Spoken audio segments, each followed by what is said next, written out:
Bismillahirrahmanirrahim. Assalamualaikum warahmatullahi wabarakatuh. Selamat pagi, selamat siang, dan selamat sore kepada para penonton video ini. Sebelumnya yang terhormat kepada Ibu Eka Yuliati selaku dosen pengampu mata kuliah studi kelayakan bisnis. Izinkan kami dari kelompok 3 untuk mempresentasikan hasil kerja kelompok kami terkait studi kelayakan bisnis dari Runjaket. Slide selanjutnya.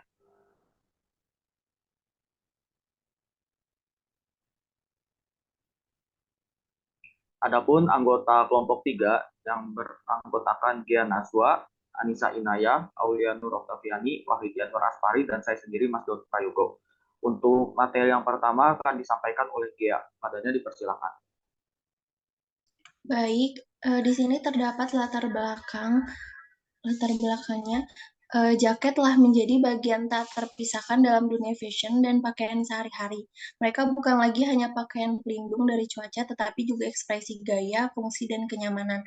Produk jaket telah berkembang pesat selama beberapa dekade terakhir, menciptakan pasaran dinamis dan beragam. Namun, untuk memahami peran yang dimainkan oleh produk jaket dalam industri fashion dan dalam kehidupan kita, kita perlu menjelajahi lebih dalam. Dalam bab ini, kami akan merinci berbagai aspek produk jaket, termasuk perkembangan tren terkini, inovasi dalam desain, material, serta pengaruhnya terhadap selera konsumen. Next. Di sini terdapat aspek pasar dan pemasaran. Untuk analisis SWOT-nya, yang pertama itu ada strength, menggunakan bahan cotton fleece 300 GSM dengan kualitas premium. Yang kedua, mendesain kekinian dengan tampilan warna dan gambar beragam. Yang terakhir, menggunakan sablon plus disol timbul yang tidak mudah luntur dan memberikan kesan premium. Untuk weakness, skala produksi yang tidak terlalu besar sehingga terkadang saat sedang banyak konsumen barang tidak tersedia. Yang kedua, nama brand yang baru menjadi konsumen belum terlalu percaya dengan produk dari Run Jacket. Selanjutnya, opportunities, sedang maraknya tren fashion di berbagai kalangan, jaket sebagai outfit pelengkap saat sedang berpergian, terus banyaknya konten creator yang membagikan konten tentang outfit jaket. Yang terakhir ada strategis SO. Desain yang kekinian dapat menjadi pilihan konsumen yang mengikuti tren fashion. Tersedianya berbagai cuttingan dapat menjadi pilihan disesuaikan dengan kebutuhan outfit. Selanjutnya, strategi, weakness, sama opportunity. Dengan maraknya tren fashion di berbagai kalangan, menaikkan skala produksi dapat menjadi strategi agar produk selalu tersedia setiap kali adanya pembelian. Terus melakukan kerjasama berupa endorse kepada selebgram atau konten kreator agar nama produk dikenal luas dengan dapat membangun brand image yang baik.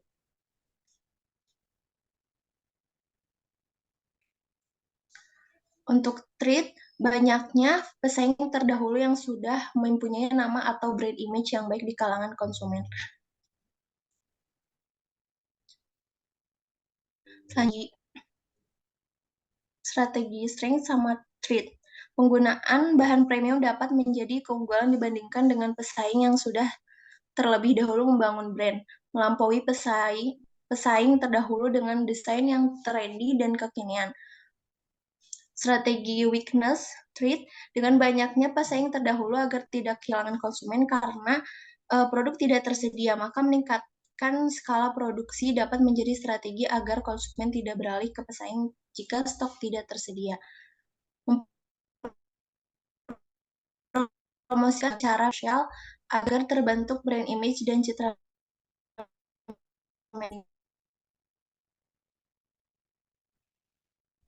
Selanjutnya, terdapat marketing mix. Yang pertama, merek dan logo. Rude dijadikan sebagai nama merek diambil dari sebuah huruf zaman dahulu untuk menuliskan bahasa Jermanik, juga dikenal sebagai huruf rahasia yang punya banyak arti kehidupan. Untuk kemasan yang digunakan oleh Rone Jacket adalah box hitam agar diberikan kesan premium terhadap produk. Untuk price sendiri, strategi harga yang digunakan itu status quo pricing, harga produk cenderung tetap dan dekat dengan harga pesaing. harga pokok produksi dalam satu unit jaketnya itu sebesar Rp190.000. Lalu dalam menetapkan harga jual digunakan metode cost plus pricing dengan markup margin laba yang diharapkan yaitu sebesar 40%. Maka harga jual satu unit terloni jaket yaitu 190.000 dibagi 1 diambil 0,35 sama dengan 316.000. Untuk place-nya sendiri dijual secara online melalui berbagai media sosial maupun marketplace.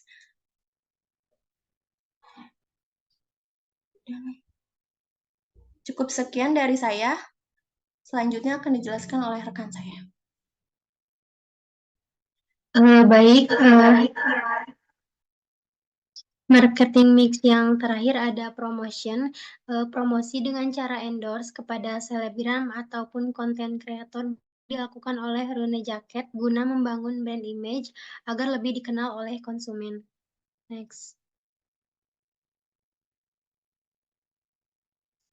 Lalu di sini ada segmentasi pasar atau segmenting. Yang pertama geografis, lokasi tempat usaha yaitu di Kota Cimahi namun tetap melayani konsumen di seluruh Indonesia secara online. Lalu yang kedua demografis, laki-laki maupun perempuan dalam rentang usia 13 sampai 40 tahun dari berbagai kalangan. Yang ketiga ada psikografis, yaitu konsumen dengan gaya hidup dan pendapatan menengah ke atas. Yang keempat, perilaku konsumen yang mengikuti tren fashion yang kekinian. Next.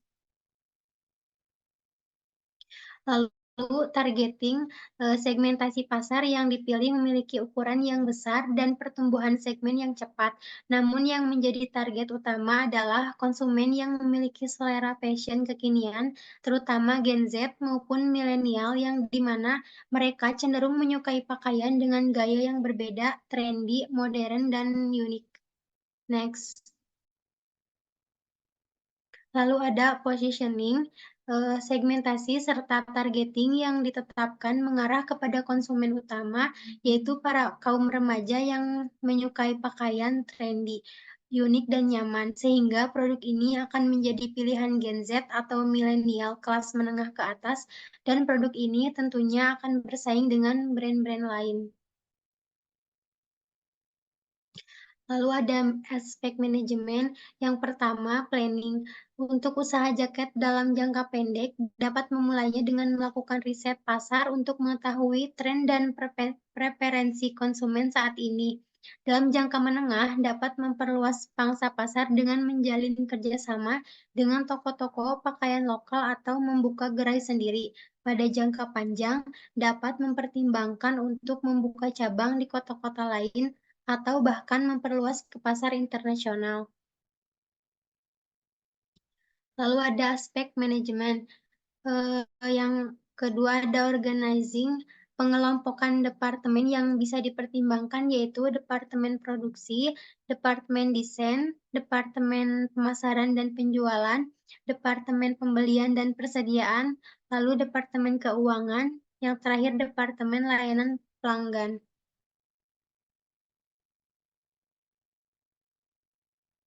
Sekian dari saya. Selanjutnya akan dilanjutkan oleh rekan saya.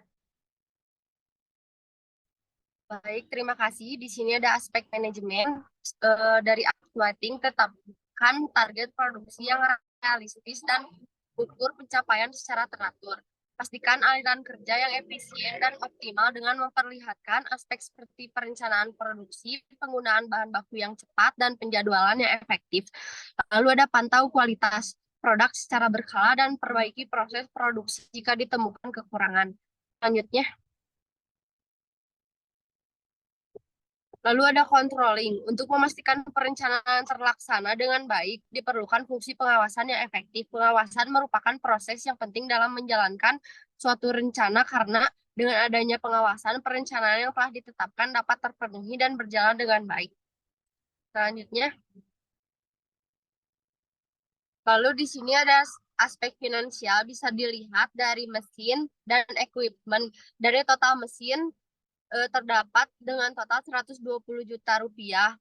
Lalu pada equipment total biaya selama 1 tahun selama kegiatan operasional sebesar 39.600 juta rupiah. Selanjutnya Bisa dilihat dari perhitungan NPV, NBCR, PP, IRR, bisnis, rune jaket di bawah ini. Selanjutnya, perhitungan NPV, NBCR, PP, IRR, bisnis, rune jaket, NPV didapatkan 120 juta 0,40 240 didapatkan dengan layak. NBCR 1,6 layak. PI 1,6 layak. PP 3 tahun 2 bulan layak. Selanjutnya bisa dilihat untuk hasil NPV negatif di bawah ini. Selanjutnya akan dilanjutkan oleh teman saya.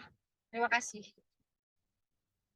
Baik, saya akan melanjutkan perhitungan dari IRR, di mana di sini didapatkan NPV total present value yaitu sebesar Rp197.736.420 dikurangi investasi pada tahun awal sebesar 200 juta, maka didapatkan NPV negatif sebesar negatif Rp2.263.580. Dengan diskon faktor positif sebesar 6% ditambah dengan 120 juta 40.240 dari NPV positif dibagi dengan selisih dari total present value positif dikurangi total present value negatif yaitu 122 juta 303.820 dikali 1%, maka didapatkan nilai IRR sebesar 7,04%. Next.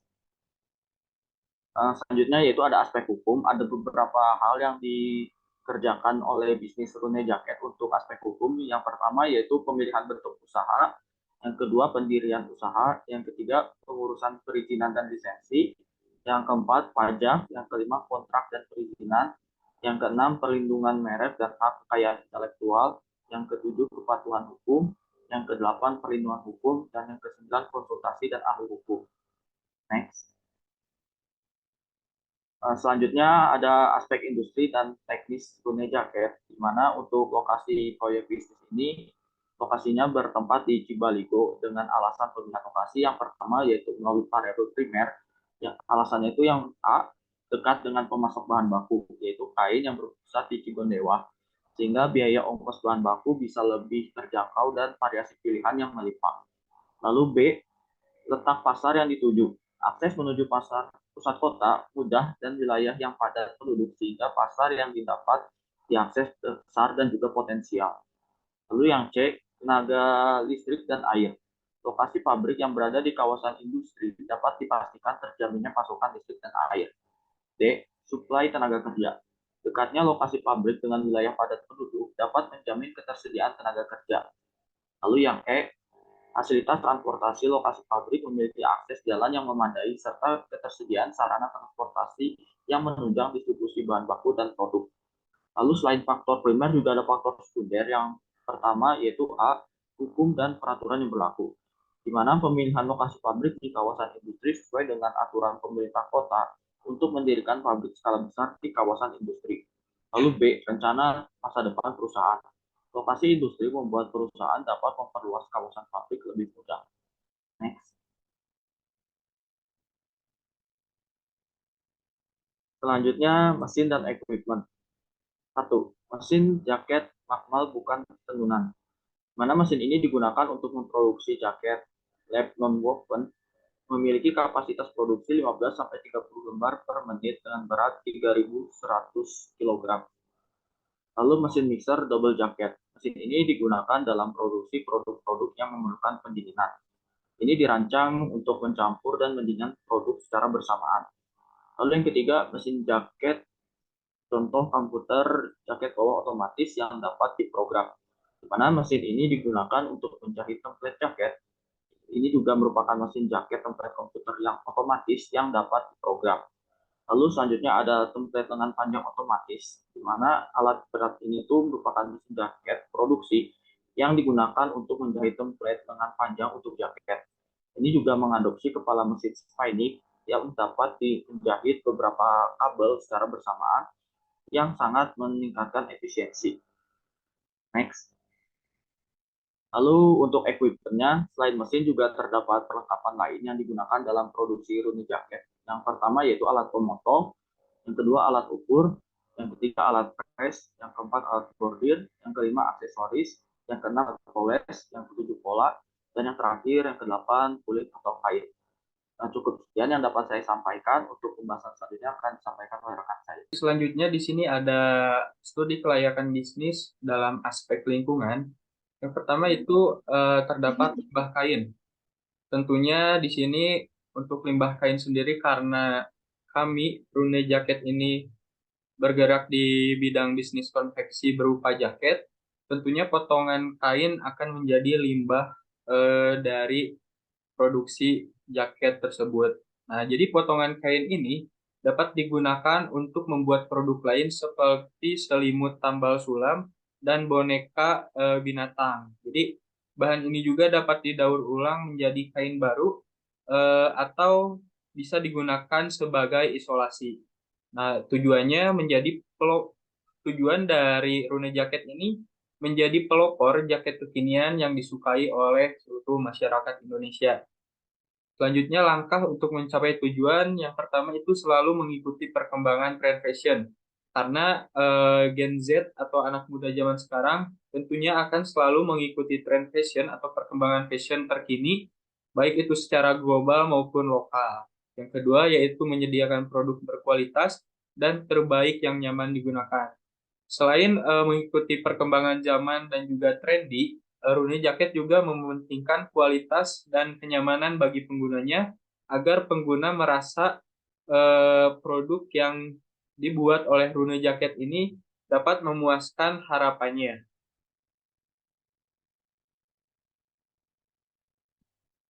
Selanjutnya ada aspek organisasi. Yang pertama itu ada direksi.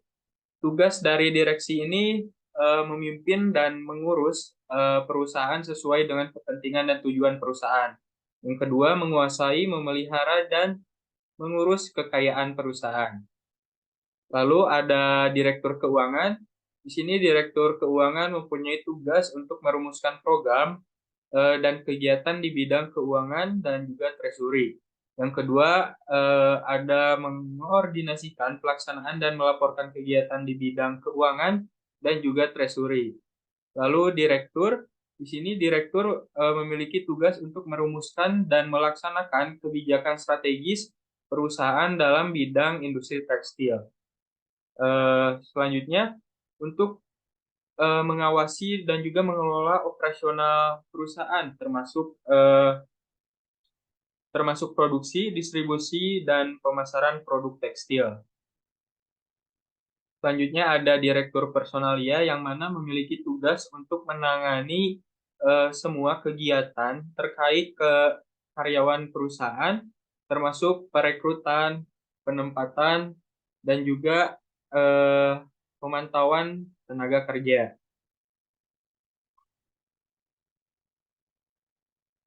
Selanjutnya, tugas dari direktur personalia ini untuk mengelola administrasi karyawan, termasuk penggajian, manajemen absensi, cuti, dan dokumen-dokumen terkait seperti surat pengunduran diri atau pemecatan. Lalu aspek organisasi lanjutan yaitu manajer di sini bertugas untuk merencanakan, mengorganisir, dan mengawasi proses produksi di pabrik tekstil. Yang kedua itu untuk mengelola dan mengoptimalkan penggunaan sumber daya termasuk tenaga kerja, bahan baku, dan peralatan produksi. Selanjutnya ada divisi di mana pada Rune Jacket ini terdapat beberapa divisi. Yang pertama itu ada divisi produksi, divisi keuangan, divisi sumber daya manusia, divisi pemasaran, divisi kualitas, divisi logistik, divisi teknik, dan juga divisi penelitian serta pengembangan. Selanjutnya, dalam aspek ekonomi, terdapat dua dampak, yaitu dampak positif negatif. Yang pertama, untuk dampak positif, yaitu penyerapan tenaga kerja yang mana masyarakat sekitar dapat bekerja pada UKM konveksi tersebut atau di sini merupakan Rune Jacket. Namun dalam perekrutannya pemilik UKM atau Rune Jacket ini masih memprioritaskan keahlian dalam seleksi karyawan baru.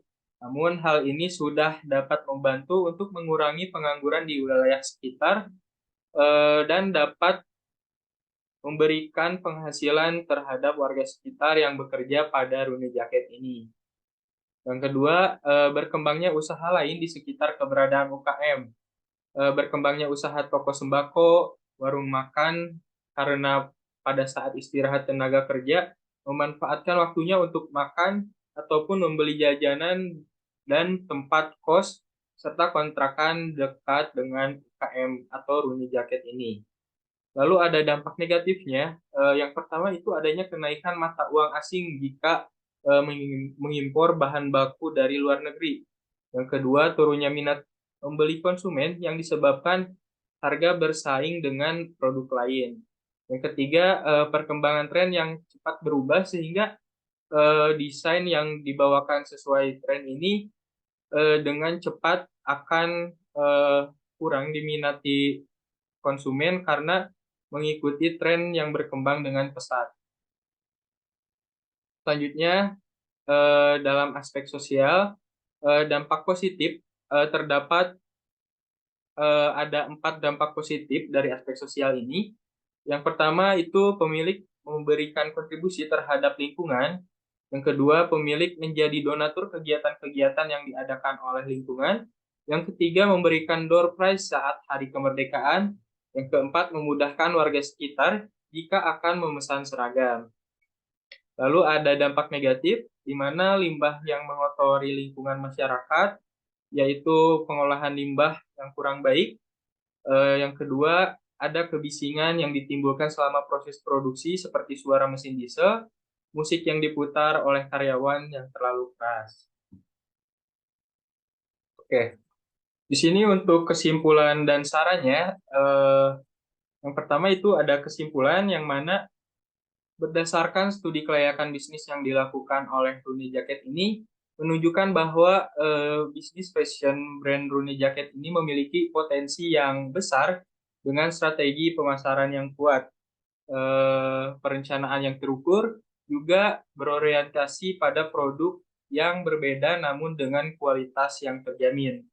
Lalu untuk saran yang dapat diberikan untuk Rooney Jacket melalui studi kelayakan bisnis ini agar dilakukan untuk terus mengikuti perkembangan tren fashion secara global, agar produk terus berkembang, memperkuat kepercayaan konsumen dengan memberikan pelayanan berupa produk berkualitas, dan menerima keluhan apapun jika konsumen tidak merasa terpuaskan atas produk yang dibeli dari Rooney Jacket ini.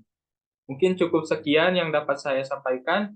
Saya kembalikan lagi kepada moderator. Dipersilakan. Baik, terima kasih atas penyampaian materinya. Dengan berakhirnya sesi presentasi dari Wahid, maka telah berakhir presentasi dari kelompok 3 mengenai analisis studi kelayakan bisnis pada bisnis Rooney Jacket. Saya selaku perwakilan dari kelompok 3 memohon maaf jika terdapat kekurangan dan kesalahan dalam presentasi kelompok kami. Saya tutup kegiatan presentasi dari kelompok 3. Wabillahi taufiq wal hidayah. Wassalamualaikum warahmatullahi wabarakatuh.